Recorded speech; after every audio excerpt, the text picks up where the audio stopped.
بسم اللہ الرحمن الرحیم۔ السلام علیکم ورحمۃ اللہ وبرکاتہ۔ ناظرین، وہ فرعون جس کا ذکر قرآن پاک میں ملتا ہے، جو حضرت موسیٰ علیہ السلام کے دور میں پایا جانے والا فرعون تھا۔ فرعون بدبخت کا تعلق قبیلہ قبطیہ سے تھا اور اس کی عمر 400 سال تھی۔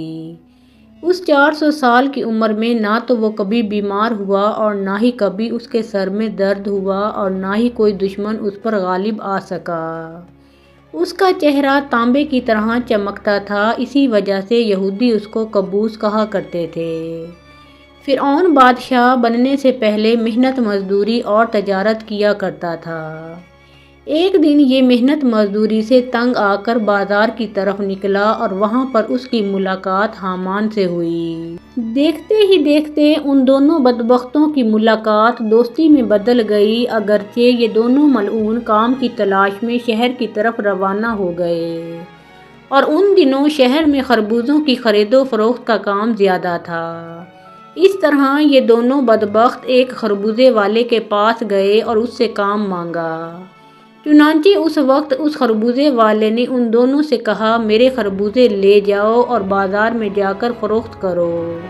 جب یہ مال تم دونوں فروخت کر لوگے تو میں تمہیں کھانے کے لیے کچھ دے دوں گا۔ اس وقت خربوزے والے کی یہ بات سن کر فرعون نے حامان سے کہا کہ تم یہیں ٹھہرو اور میں یہ خربوزے لے جاتا ہوں اور بازار میں فروخت کر آتا ہوں۔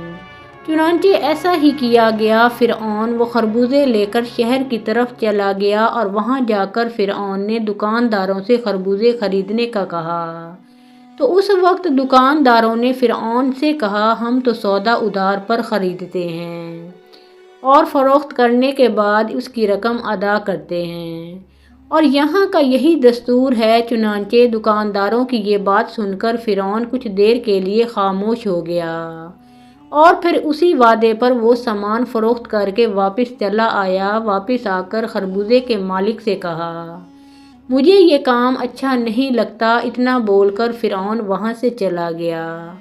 اب فرعون کو کسی اچھے کام کی تلاش تھی جس کی وجہ سے فرعون زیادہ سے زیادہ مال و دولت اور روپیہ پیسہ کما سکے۔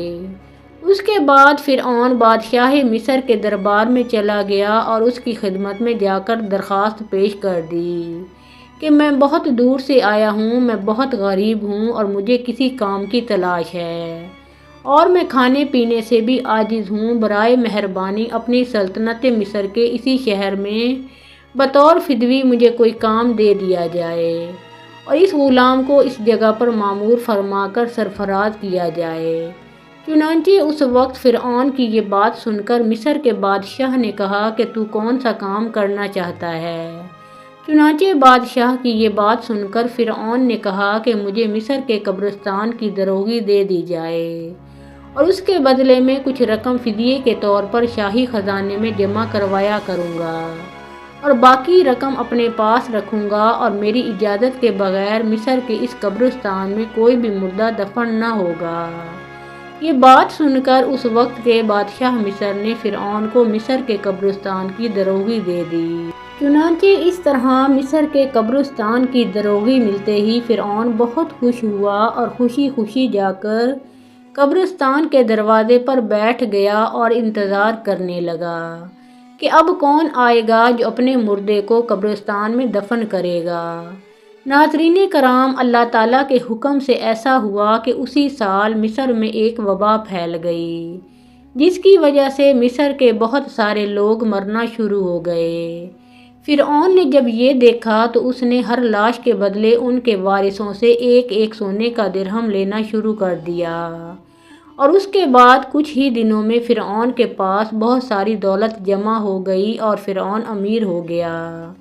اتنا زیادہ مال و دولت اکٹھا ہو جانے کے بعد فرعون نے سوچا کیوں نہ مصر کے تمام قبرستان کو اپنے انڈر میں کیا جائے، لہذا فرعون نے ایسا ہی کیا۔ فرعون نے وقت کے بادشاہ کو بہت سارے پیسے دیے اور مصر کے تمام قبرستان کی دروگی اپنے ذمے لے لی۔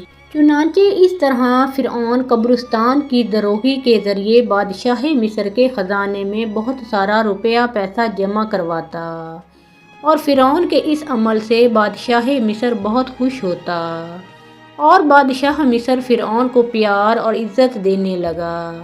چنانچہ اسی دوران اللہ کے حکم سے ایسا ہوا کہ اس وقت مصر کا وزیر مر گیا، اور چونکہ فرعون اس وقت بادشاہ مصر کا بہت زیادہ قریب بندہ بن چکا تھا، لہٰذا مصر کے بادشاہ نے فرعون کو ہی مصر کا وزیر مقرر کر دیا۔ اقتدار ملتے ہی فرعون اقتدار کے نشے میں بدمست ہو گیا، اور اس نے اپنے بدبخت دوست حامان کو بھی اپنے پاس بلوا لیا۔ اس وقت فرعون اپنے دوست حامان سے کہنے لگا کہ میں چاہتا ہوں کہ میں خدائی کا دعویٰ کروں اور ساری مخلوق مجھ کو خدا مانے اور میری عبادت کرے۔ فرعون کی یہ بات سن کر حامان بہت زیادہ حیران ہو گیا، اور حامان فرعون سے کہنے لگا کہ اگر تو خدائی کا دعویٰ کرنا چاہتا ہے تو سب سے پہلے بنی اسرائیل کی تمام مخلوق کو اپنے ہاتھ میں لے اور ان کے دل میں اپنی محبت پیدا کر۔ حامان کی یہ بات سن کر فرعون نے حامان سے کہا کہ ایسا کرنے کے لیے آخر کیا کیا جائے، اور یہ لوگ کس طرح مجھے اپنا خدا تسلیم کریں گے، کیونکہ اس وقت تمام لوگ حضرت یوسف علیہ السلام اور حضرت یعقوب علیہ السلام کے دین پر تھے، اور کس طرح وہ لوگ اپنے دین کو چھوڑ کر فرعون کو اپنا خدا تسلیم کرتے۔ اس وقت فرعون نے اپنے دوست حامان سے اس کے بارے میں کوئی تدبیر نکالنے کا کہا۔ فرعون کی یہ بات سن کر حامان کچھ دیر کے لیے سوچتا رہا اور پھر یہ تدبیر نکالی کہ بادشاہ مصر سے یہ درخواست کی جائے کہ میں چاہتا ہوں کہ مصر کے تمام لوگوں کی تمام تر خواہشات مفت میں پوری کی جائیں، اور ان لوگوں کے تمام تر اخراجات میں اپنی جیب سے ادا کروں گا، اور جو لوگ جو چیز بھی حاصل کرنا چاہیں وہ مفت میں حاصل کر سکتے ہیں۔ چنانچہ اس وقت بادشاہ مصر نے فرعون کی یہ بات سن کر اس کی یہ درخواست قبول کر لی، اور 1 سال کے لیے تمام مصریوں کو یہ رعایت فراہم کر دی، اور فرعون نے 1 سال میں ہونے والے تمام تر اخراجات کی رقم حامان کے ہاتھوں بادشاہ کے خزانے میں جمع کروا دی، اور پورے مصر میں یہ اعلان کروا دیا گیا کہ اس سال خزانہ رعایتوں پر دستیاب ہے۔ ہم نے اپنی طرف سے تمام تر اخراجات کی رقم بادشاہ مصر کے خزانے میں جمع کروا دی ہے،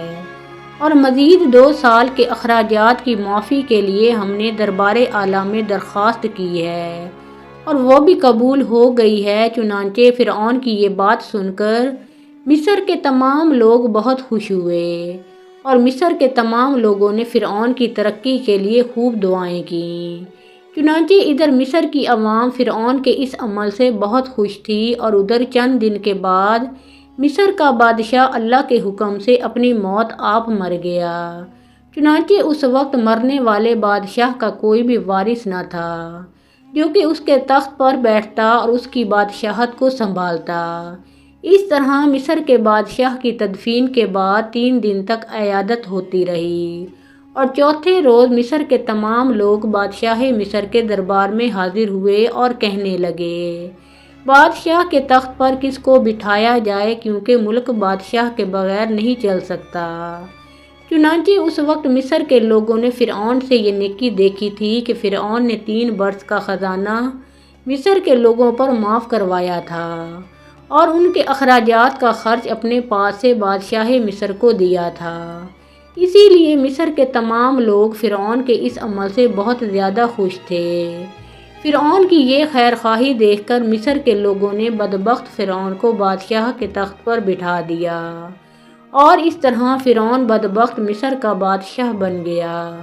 اس وقت لوگوں نے یہ خیال کیا کہ فرعون بہت اچھا انسان ہے اور ہماری رعایا کا بہت اچھا خیال رکھے گا۔ اس طرح جب یہ فرعون مصر کے وزیر سے مصر کا بادشاہ بنا تو اس وقت فرعون نے اپنے دوست حامان کو مصر کا وزیر مقرر کر دیا۔ فرعون مصر کا بادشاہ بنتے ہی اپنے دوست حامان سے کہنے لگا کہ اب پورے مصر میں ہماری بادشاہی ہے، ہم جو چاہیں وہ کر سکتے ہیں۔ اس وقت فرعون نے حامان سے کہا کہ اب کوئی ایسی تدبیر نکالو جس کی وجہ سے مصر کے تمام لوگ مجھے خدا ماننے لگیں، اور میری عبادت کرنے لگیں۔ اس وقت حامان بدبخت نے فرعون کو یہ مشورہ دیا کہ جتنے بھی علماء دین جو تدریس کا کام کر رہے ہیں وہ سب کے سب دین کی تدریس کو ختم کر دیں اور لوگوں کے درمیان اسلام کی تبلیغ کا سلسلہ بالکل ختم کر دیا جائے، تاکہ آہستہ آہستہ تمام لوگ اپنے دین سے دور ہو جائیں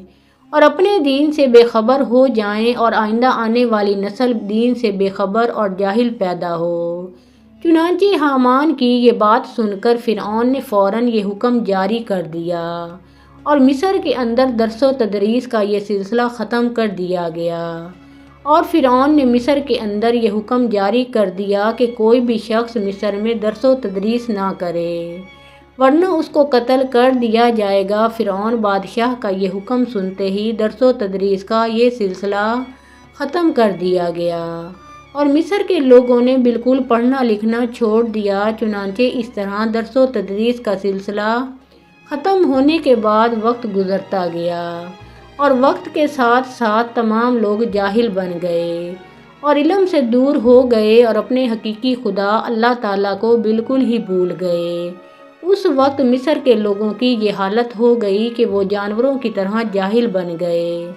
اس وقت فرعون نے تمام مصر کے لوگوں کو یہ حکم جاری کیا کہ مصر کے تمام لوگ اپنے اپنے گھروں میں بت بنا کر اس کو سجدہ کیا کریں اور اس کی پوجا کیا کریں۔ چنانچہ فرعون کا یہ حکم پاتے ہی ایک قوم جو اس وقت کثیر تعداد میں تھی، انہوں نے بتوں کی پوجا کرنا شروع کر دی اور آہستہ آہستہ یہ بت پرستی بڑھتی چلی گئی اور یہ سلسلہ 20 سال تک جاری رہا۔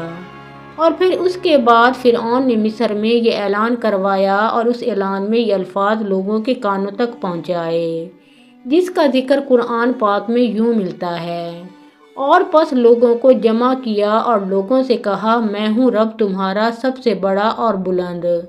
ناظرین کرام، اس طرح لوگ کئی سال تک بتوں کی پوجا کرتے رہے۔ جب لوگ مشرک اور بت پرست بن گئے تو اس وقت فرعون نے یہ حکم جاری کیا کہ اپنے گھر میں موجود تمام بتوں کو توڑ دیا جائے اور مجھے خدا مانا جائے اور میری پوجا کی جائے۔ چنانچہ فرعون کا یہ حکم ملتے ہی تمام لوگوں نے ایسا ہی کیا۔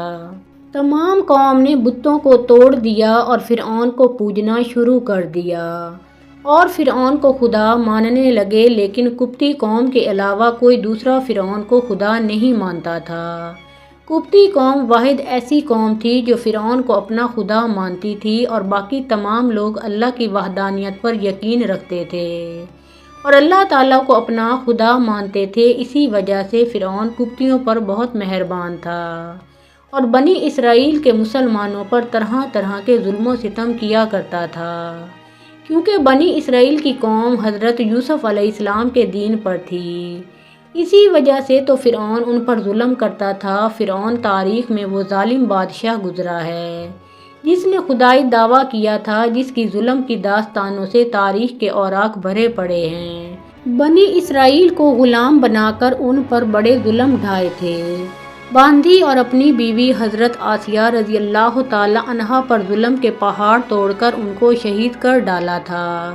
آخر کار اللہ تعالیٰ نے اس کو اس کے تکبر کے ساتھ دریائے نیل میں غرق کر دیا، حکومت کو نیست و نابود کرنے اور تہس نہس کر ڈالا اور رہتی دنیا تک کے لیے اس کو عبرت کا نشان بنا کر یہ ثابت کر دیا کہ تکبر کا انجام صرف بربادی ہے اور تکبر صرف اللہ کی چادر ہے۔ فرعون کی محل میں ایک عورت فرعون کی بیٹیوں کے بال سنوارا کرتی تھی۔ ایک بار وہ فرعون کی بیٹی کے بال سنوار رہی تھی کہ ان کے ہاتھ سے کنگھی نیچے گر گئی۔ جب وہ کنگھی اٹھانے لگی تو انہوں نے اللہ کا نام لیا۔ جب اس باندی نے اللہ رب العزت کا نام لیا تو فرعون کی بیٹی سمجھ گئی کہ یہ تو میرے والد کو معبود نہیں مانتی بلکہ حضرت موسیٰ علیہ السلام کے اللہ پر ایمان رکھتی ہے۔ چنانچہ اس لڑکی سے پوچھا کہ کیا تم میرے والد کو خدا نہیں مانتی ہو؟ اس نے کہا کہ ہرگز نہیں، میرا خدا تو وہ ہے جو حضرت موسیٰ علیہ السلام کا پروردگار ہے۔ جب لڑکی نے 2 ٹوک جواب سنا تو وہ اٹھ کر اپنے باپ کے پاس گئی اور کہنے لگی کہ آپ کے محل میں آپ کی زیر سایہ رہنے والی عورت آپ کو تو خدا ہی نہیں مانتی۔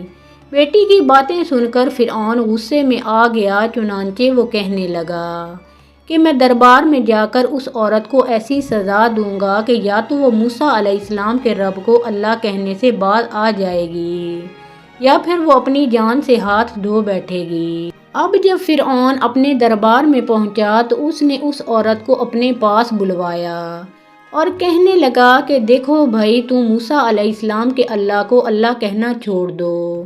وہ کہنے لگی کہ ہرگز نہیں، تو اس نے اس کو بڑا ڈرایا دھمکایا، مگر وہ کہنے لگی کہ اب تم جو کچھ کر سکتے ہو کر لو، میں پیچھے نہیں ہٹوں گی۔ ان کا یہ دلیرانہ جواب سن کر فرعون نے اسے اپنی انا کا مسئلہ بنا لیا، چنانچہ فرعون نے حکم دیا کہ اس کو زمین پر لٹا دیا جائے، تو انہیں زمین پر لٹا دیا گیا۔ پھر حکم دیا کہ ان کے دونوں ہاتھوں پاؤں میں کیلیں گاڑ دی جائیں، چنانچہ ان کے پاؤں میں کیلیں گاڑ دی گئیں تاکہ وہ حرکت نہ کر سکیں۔ اسی دوران وزیر آیا اور اس نے فرعون سے کہا کہ اس کی ایک دودھ پیتی چھوٹی سی بچی بھی ہے، اگر اس کی بیٹی کو اس کے سامنے ہی قتل کر دو تو یہ اپنی مامتا سے مجبور ہو کر آپ کی بات مان جائے گی۔ اس کے بعد فرعون نے اس کی اس چھوٹی سی دودھ پیتی بچی کو گھر سے بلوایا، اسے اس کے سینے پر لٹا دیا۔ پھر فرعون کہنے لگا کہ میں تمہاری اس بچی کو تمہارے ہی سامنے قتل کر دوں گا۔ باندی فرعون کی اتنی بڑی دھمکی سن کر بھی یہ کہنے لگی کہ اب میرے دل میں اطمینان اتنا بھر چکا ہے کہ میں اپنی آنکھوں سے بیٹی کو خون میں لت پت تڑپتا تو دیکھ سکتی ہوں، مگر میں اپنے ایمان کا خون نہیں دیکھ سکتی۔ چنانچہ باندی کے سینے پر ہی اس کی معصوم بچی کی گردن کاٹ دی گئی۔ جب وہ بچی ٹھنڈی ہو گئی تو فرعون کہنے لگا کہ اب ہم تمہیں قتل کر دیں گے، تو وہ کہنے لگی تو جو مرضی چاہے کر لے، میں پیچھے نہیں ہٹوں گی۔ بالآخر اس ظالم نے اس کو بھی شہید کر دیا۔ اس کے بعد فرعون جب حضرت مشاطہ کو شہید کروا کر اپنے گھر پہنچا تو اپنی بیوی حضرت آسیہ رضی اللہ تعالیٰ عنہا سے کہنے لگا کہ آج یہ واقعہ پیش آیا ہے کہ میں نے ایک عورت کو عبرتناک سزا دی ہے۔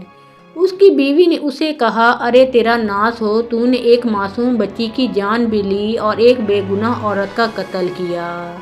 تو فرعون کہنے لگا کہ میں نے اس کو اس لیے عبرتناک سزا دی ہے کہ وہ مجھے خدا نہیں مانتی تھی۔ یہ سن کر حضرت آسیہ رضی اللہ تعالیٰ عنہا نے کہا کہ خدا تو میں بھی تجھے نہیں مانتی، بلکہ تو ایک عام انسان ہے۔ جب فرعون نے یہ سنا تو حیران رہ گیا، کیونکہ اسے حضرت آسیہ رضی اللہ تعالیٰ عنہا سے بڑی محبت تھی۔ حضرت آسیہ رضی اللہ تعالیٰ عنہا کو اللہ تعالیٰ نے بڑا حسن و جمال عطا کیا تھا۔ فرعون نے انہیں پوری قوم کی عورتوں میں سے چن کر ان کے حسن کی وجہ سے اپنی بیوی بنایا تھا، اس وجہ سے وہ ان سے بڑی محبت کرتا تھا۔ چنانچہ فرعون کہنے لگا کہ یہ تم کیسی باتیں کرتی ہو؟ تو وہ کہنے لگی کہ میں بالکل ٹھیک کہہ رہی ہوں کہ تو جھوٹا ہے، پروردگار تو وہی ہے جس کا پیغام لے کر حضرت موسیٰ علیہ السلام تشریف لائے ہیں۔ فرعون نے جب یہ بات سنی تو اسے بہت غصہ آیا، لہٰذا کہنے لگا کہ میں تمہارا بھی وہی حشر کراؤں گا جو میں نے مشاطہ کا کیا ہے۔ وہ کہنے لگی تو جو چاہتا ہے کر لے، میرے ساتھ میرا پروردگار ہے۔ اب میں نے یہ فیصلہ کر لیا ہے کہ میں اپنے پروردگار کو کبھی نہیں چھوڑ سکتی، البتہ تیری ہر چیز کو لات مار سکتی ہوں۔ جب اس نے یہ باتیں سنی تو وہ پھر دربار میں آیا اور اس نے پھر سے لوگوں کو جمع کیا اور کہنے لگا کہ دیکھو یہ کتنی بڑی سازش ہو گئی ہے، موسیٰ علیہ السلام نے میری بیوی کو بھی بہکا لیا ہے۔ آج میں اس عورت کو یا تو مار ڈالوں گا یا پھر وہ اپنی بات سے ہٹ جائے گی۔ چنانچہ اس نے حضرت آسیہ رضی اللہ تعالیٰ عنہا کو گرفتار کروا لیا۔ ایک وقت تھا کہ وہ ملکہ تھی اور ان کے اشارے پر نوکر چاکر بھاگ بھاگ کر کام کیا کرتے تھے۔ لوگ احترام کی وجہ سے ان کی طرف آنکھ اٹھا کر بھی نہیں دیکھتے تھے، اور آج وہ فرعون کے دربار میں ملزم بن کر کھڑی ہیں، صرف اللہ کی محبت میں۔ پھر فرعون حضرت آسیہ رضی اللہ تعالیٰ عنہا سے کہنے لگا کہ تو اتنے عالی شان محل میں رہتی ہے، اتنی نعمتوں میں پلی ہے، اور میں نے تجھے اپنی محبوبہ بنایا، لیکن میں سب کچھ تجھ سے چھین لوں گا۔ بہتر یہ ہے کہ تو اب باز آ جا اور مجھے خدا مان لے۔ حضرت آسیہ رضی اللہ تعالی عنہا کہنے لگی کہ میں نے اب ایمان قبول کر لیا ہے، اس لیے میں اپنی بات سے پیچھے نہیں ہٹ سکتی۔ چنانچہ فرعون نے فیصلہ کر لیا کہ میں اسے بھی سزا دوں گا، اور اس کے بعد فرعون نے سب سے پہلے سزا کے طور پر انہیں رسوا کرنے کا فیصلہ کیا۔ چنانچہ اس نے کہا کہ سب سے پہلے اس عورت کے جسم سے لباس اتار دیا جائے۔ اب سوچنے کی بات یہ ہے کہ کسی مرد کو اگر کہا جائے کہ تجھے لوگوں کے درمیان بے لباس کر دیں گے تو اس کو کیسی شرم آتی ہے۔ وہ چاہتا ہے کہ زمین پھٹ جائے اور اس میں شرم سے سما جاؤں، اور عورت کے اندر تو اللہ تعالیٰ نے شرم اور حیا زیادہ رکھی ہے۔ فرعون نے ان کے جسم سے لباس اتروا دیا اور وہ کیسی صورتحال کا شکار ہوئیں۔ ایک طرف ایمان ہے اور دوسری طرف امتحان ہے، لیکن وہ ڈٹی رہیں۔ فرعون نے کہا، اچھا اگر اب بھی نہیں مانتی تو میں تجھے اس طرح کا عذاب دوں گا۔ چنانچہ فرعون نے کہا کہ اس کا منہ میرے محل کی طرف کر کے لٹا دو، تاکہ آخری وقت بھی نگاہیں اس کی میرے محل پر لگی رہیں، اور اس کے ذہن میں یہ بات رہے کہ ان نعمتوں کو ٹھکرا کر ذلیل اور خوار ہو کر میں مر رہی ہوں۔ لہٰذا انہیں فرعون کے حکم کے مطابق لٹا دیا گیا۔ ان کے ہاتھوں اور پیروں میں لوہے کی کیلیں گاڑ دی گئیں تاکہ وہ ہل نہ سکیں۔